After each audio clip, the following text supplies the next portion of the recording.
بسم اللہ الرحمن الرحیم۔ اس خطبہ کا نام خطبہ اشباع ہے۔ اشباع شج کی جمع ہے، جس کے معنی ڈھانچے کے ہوتے ہیں۔ چونکہ اس میں ملائکہ اور مختلف قسم کے پیکروں کا تذکرہ ہے، اس لیے اس نام سے موسوم کیا گیا ہے۔ مصعدہ ابن صدقہ عبدی نے امام جعفر صادق علیہ السلام سے روایت کی ہے کہ جب حضرت سائل کے سوال پر برہم ہوئے تو مسجد کوفہ میں ایک جم غفیر کے سامنے یہ خطبہ دیا۔ سائل پر برہم ہونے کی وجہ یہ تھی کہ اس کا سوال تکلیف شرعی سے غیر متعلق اور حدود امکان سے باہر تھا۔ خداوند عالم رزق کا ضامن اور روزی کا کفیل ہے، جیسا کہ اس کا ارشاد ہے: زمین پر چلنے والا کوئی ایسا نہیں جس کے رزق کا ذمہ اللہ نے نہ لیا ہو، لیکن اس کے ضامن رزق ہونے کا مطلب یہ ہے کہ اس نے سب کے لیے زندگی معیشت کے سروسامان مہیا کر دیے ہیں اور جنگلوں، پہاڑوں، دریاؤں، معدنوں اور زمین کی وسطوں میں سب کا حصہ یکساں رکھا ہے اور ہر ایک کو ان سے فائدہ اٹھانے کا حق ہے۔ اس کے انعامات کسی ایک سے مخصوص نہیں ہیں اور نہ اس کے رزق کا دروازہ کسی کے لیے بند ہے۔ چنانچہ اللہ سبحانہ کا ارشاد ہے: ہم ان کی اور ان کی تمام پروردگار کی بخششوں سے مدد کرتے ہیں اور تمہارے پروردگار کی بخشش کسی کے لیے بند نہیں۔ اب اگر کوئی تن آسانی و سہولت پسندی کی وجہ سے ان چیزوں کو حاصل نہ کرے اور ہاتھ پر ہاتھ دھر کر بیٹھ جائے تو ایسا نہیں کہ گھر بیٹھے روزی پہنچ جایا کرے۔ اس نے تو زمین پر گو نہ گو نعمتوں کے خوان چن دیے ہیں، لیکن انہیں حاصل کرنے کے لیے ہاتھ بڑھانے کی ضرورت ہے۔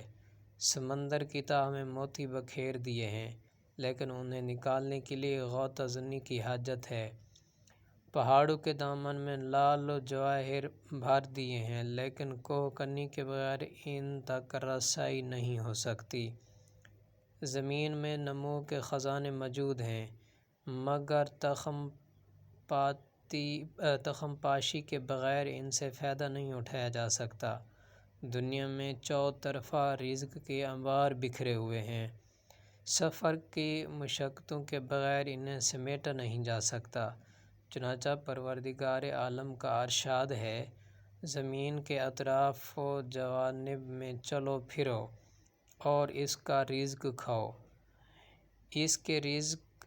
کے رازق ہونے کے یہ معنی نہیں کہ نہ کد و کاوش کرنا پڑے، نہ تلاش معاش میں گھر سے نکلنا پڑے اور خود بخود روزی پہنچ جایا کرے، بلکہ رازق ہونے کا مطلب یہ ہے کہ اس نے زمین میں نشو و نما کی صلاحیت پیدا کی، رویدگی کے لیے بادل برسائے، پھل، سبزیاں اور غلے پیدا کیے۔ یہ سب تو اللہ کی طرف سے ہے، لیکن اس کا حاصل کرنا سعی و عمل سے وابستہ ہے۔ جو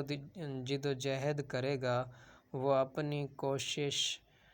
دریافت کے ثمرات سے بہرہ اندوز ہوگا، اور جو اپنی کوشش سے ہاتھ اٹھا لے گا وہ اپنی سستی و کوتاہی کے نتائج سے دوچار ہوگا۔ چنانچہ قدرت کا ارشاد ہے: انسان وہی حاصل کرتا ہے جس کی وہ کوشش کرتا ہے۔ نظام قدرت اسی پر قائم ہے کہ بو اور کاٹو، اور بوئے بغیر رویدگی کی امید رکھنا اور کیے بغیر نتائج کی آس لگانا غلط ہے۔ اعضاء و جوارح ہیں ہی اس لیے کہ انہیں برسر عمل رکھا جائے۔ چنانچہ حضرت باری تعالیٰ کا جناب مریم علیہ السلام سے خطاب ہے: تم خرمے کے درخت کا تنا اپنی طرف ہلاؤ، تم پر پکے ہوئے خرمے گریں گے، انہیں کھاؤ اور چشمے کا پانی پیو اور اپنی آنکھیں ٹھنڈی کرو۔ قدرت نے حضرت مریم علیہ السلام کے لیے کھانے پینے کا سامان مہیا کر دیا، لیکن ایسا نہیں کیا کہ خرموں کو درخت سے اتار کر ان کی جھولی میں ڈال دیا ہو، کیونکہ جہاں تک رزق کے پیدا کرنے کا تعلق ہے وہ اسی کا کام ہے۔ اس لیے درخت کو سرسبز شاداب کیا، اس میں پھل لگائے اور پھلوں کو پختہ کر دیا، لیکن جب انہیں اتارنے کی نوبت آتی ہے تو قدرت دخل نہیں دیتی۔ صرف حضرت مریم کو ان کا کام یاد دلایا جاتا ہے کہ وہ اپنے ہاتھ کو ہلائیں اور اپنے رزق کو حاصل کریں۔ اگر اس کی رازقیت کے یہی معنی ہے کہ جو دیتا ہے وہی دیتا ہے اور جو ملتا ہے اسی کی طرف سے ملتا ہے، تو پھر انسان جو کچھ بھی کھائے کمائے گا اور جس طرح بھی حاصل کرے گا وہ اس کے لیے حلال ہی ہوگا، خواہ چوری سے حاصل ہو یا رشوت سے، ظلم سے حاصل ہو یا غضب سے، کیونکہ یہ اللہ کا فعل اور اس کا دیا ہوا رزق ہوگا جس میں انسان کے اختیار کا کچھ دخل نہ ہوگا، اور جہاں کوئی چیز اختیار کے حدود سے باہر ہو اس کے لیے حلال و حرام کا سوال پیدا نہیں ہوتا اور نہ اس سے کسی قسم کی باز پرس ہوتی ہے، اور جب ایسا نہیں بلکہ اس سے حلال و حرام کا تعلق ہوتا ہے تو پھر اس سے انسانی اعمال سے متعلق ہونا چاہیے تاکہ اس سے پوچھا جا سکے کہ اس نے حلال طریقہ سے حاصل کیا ہے یا حرام طریقہ سے۔ البتہ اس نے اکتساب رزق کی قوتیں ہی نہیں دیں، وہاں رزق رسانی کا ذمہ خود لیا ہے، چنانچہ شکم مادر میں جنین کے لیے غذا کے پہنچانے کا سامان کیا جو اس کی ضرورت اور احتیاج کے مطابق اسے ملتا رہتا ہے، لیکن جب یہی بچہ کارگاہ ہستی میں قدم رکھتا ہے اور ہاتھ پیر ہلانے کی سکت اس میں آ جاتی ہے تو پھر منہ ہلائے بغیر اپنے سرچشمہ رزق سے غذا حاصل نہیں کر سکتا۔ کائنات ہستی کے نظام و نسق میں جس طرح نتائج کے ترتب کو انسانی کارگزاریوں سے وابستہ کیا ہے جس سے قوت عمل باطل نہیں ہوتی، اسی طرح ان مساعی کی کامیابی و ناکامی کو اپنی معیشت کا پابند بھی بنایا ہے تاکہ انسان اپنی طاقت عمل پر بھروسہ کر کے خالق کو نہ بھول جائے۔ یہی جبر و تفویض کے درمیان امر بین الامرین کا نقطہ ہے، چنانچہ جس طرح تمام کائنات ہیں قدرت کا ہمہ گیر اور محکم قانون کام کر رہا ہے، اس طرح رزق کی پیداوار اور اس کی تقسیم بھی تدبیر و تقدیر دونوں کی کار فرمائی کے ساتھ اس کے ٹھہرائے ہوئے اندازے کے مطابق ہوتی ہے۔ جو انسان نتائج عمل کے تناسب اور پھر اس کی حکمت و مسلط کی کار فرمائی کی وجہ سے کہیں کم ہے اور کہیں زیادہ، اب چونکہ سامان معیشت کا وہی خالق و موجد ہے اور اکتساب رزق کی قوتیں اسی کی بخشی ہوئی ہیں، اس لیے رزق کی کمی پیش کی نسبت اس کی طرف دی گئی ہے۔ اس سے سعی و عمل کے اختلاف اور مسائل ابعاد کے پیش نظر رزق کے الگ الگ معیار اور مختلف پیمانے مقرر ہیں، کہیں افلاس ہے اور کہیں خوشحالی، کہیں تکلیف ہے اور کہیں راحت، کوئی مسرت و اطمینان کے گہوارے میں جھول رہا ہے اور کوئی فقر و ناداری کی سختیاں جھیل رہا ہے۔ چنانچہ قرآن کریم میں ہے۔ اللہ جس کے لیے چاہتا ہے روزی فراخ کر دیتا ہے اور جس کے لیے چاہتا ہے تنگ کر دیتا ہے، بے شک وہ ہر چیز کا جاننے والا ہے۔ امیر المومنین علیہ السلام نے خطبہ 23 میں اسی مطلب کی طرف اشارہ کرتے ہوئے فرمایا ہے، ہر شخص کے مقسوم میں جو کم یا زیادہ ہے، اسے لے کر فرمان قضا آسمان سے زمین پر اس طرح اترتے ہیں جس طرح بارش کے قطرے۔ چنانچہ جس طرح بارش کے فیضان کا ایک نظم و انضباط ہے کہ سطح سمندر سے بخارات اٹھیں اور پانی کے ذخیرے اٹھائے ہوئے فضا میں گھنگھور گھٹا کی صورت میں پھیل جائیں اور قطرہ قطرہ کر کے اس طرح ٹپکیں کہ قطروں کی تار بندھ جائیں اور میدانی زمینوں اور بلند ٹیلوں کی رگوں اور نسوں کو سیراب کرتے ہوئے آگے بڑھ جائیں، اور جہاں نشیب ہو پانی کے خزانے جمع کرتے رہیں تاکہ پیاسے آ کر پئیں، جانور سیراب ہوں اور سوکھی زمینوں کی اس سے آبیاری ہو۔ یوں ہی اللہ سبحانہ نے زندگی و معیشت کے تمام ساز مہیا کر رکھے ہیں، لیکن اس کی بخشش کا ایک مقرر اندازہ ہے جس میں ذرہ برابر فرق نہیں پڑتا۔ چنانچہ ارشاد قدرت ہے، کوئی چیز ایسی نہیں جس کے بھرپور خزانے ہمارے پاس موجود نہ ہوں، لیکن ہم ہر چیز کو مقررہ پیمانے پر بھیجتے ہیں۔ اگر انسان کی بڑھتی ہوئی طمع و حرص کے پیمانے چھلکنے لگیں تو جس طرح بارش کی فراوانی، رویدگی اور شادابی کے بجائے فصلیں تباہ کر دیتی ہے، یوں ہی سامان معیشت و ضروریات زندگی کی کثرت انسان کو اللہ سے بے نیاز اور بغاوت و سرکشی پر آمادہ کر دے۔ چنانچہ اللہ سبحانہ وتعالیٰ فرماتا ہے، اگر خدا اپنے بندوں کی روزی میں فراخی کر دے تو وہ زمین میں سرکشی کرنے لگیں۔ وہ تو ایک اندازے پر جس کے لیے جتنا چاہتا ہے بھیجتا ہے، اور وہ اپنے بندوں کی مصلحتوں سے واقف اور ان پر نظر رکھتا ہے۔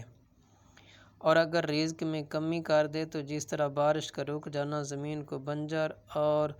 چوپاؤں کو ہلاک کر دیتا ہے، یوں ہی ذرائع رزق کی بندش سے انسانی معاشرہ تباہ و برباد ہو کر رہ جائے اور زندگی و معیشت کا کوئی سامان باقی نہ رہے۔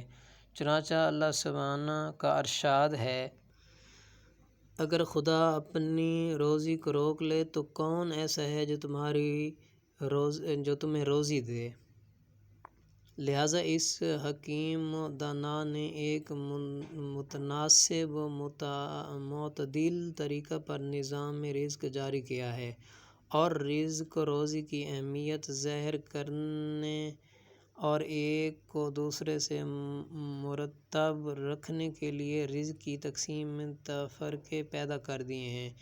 یہ تفرقہ اور غیر مساویانہ تقسیم کبھی خود انسانی مساعی کے اختلاف کا نتیجہ ہوتی ہے اور کبھی نظام عالم کے مجموعی مفاد اور اس کی حکمت مسلط کی کار فرمائی کی بنا پر ہوتی ہے۔ اس لیے کہ اگر فقر و احتیاج میں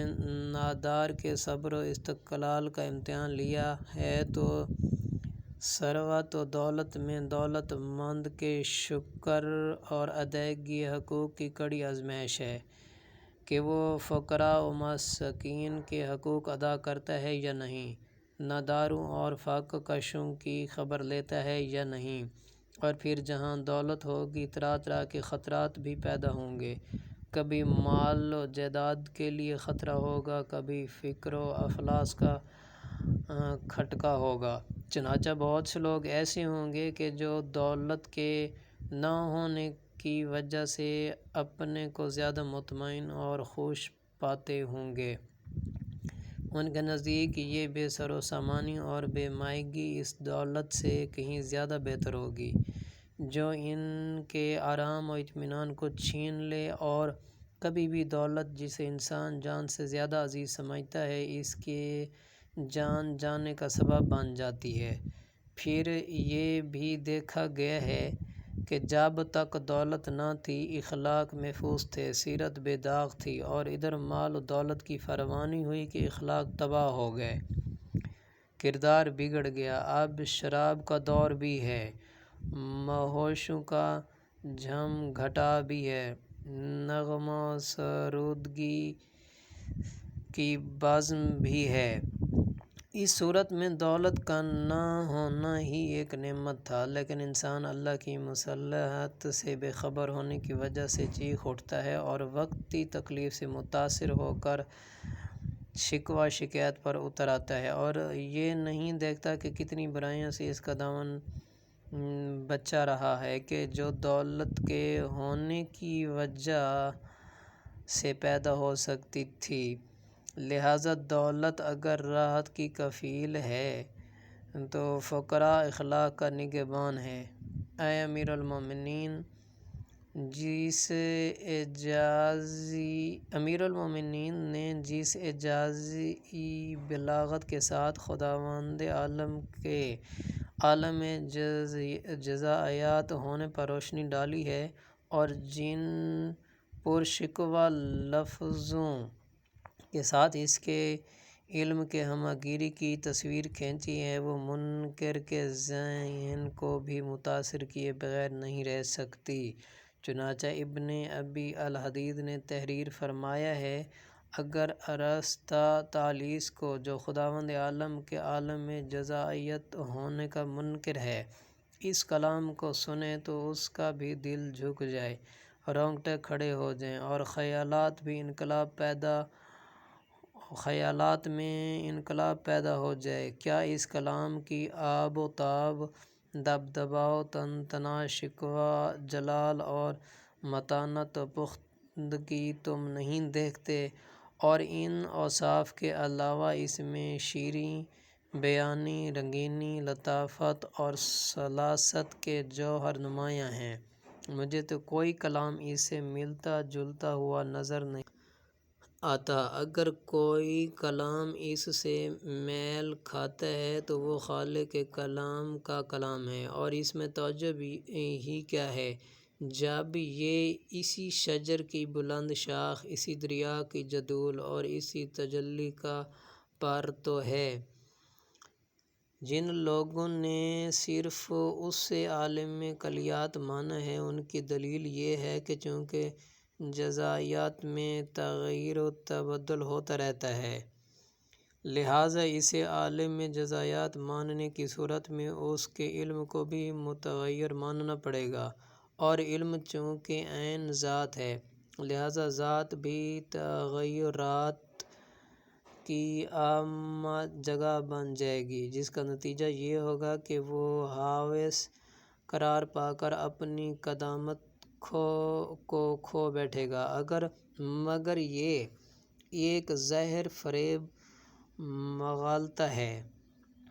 اس لیے کہ تغیر معلوم سے تغیر علم اس وقت لازم آتا ہے جب یہ مانا جائے کہ اسے ان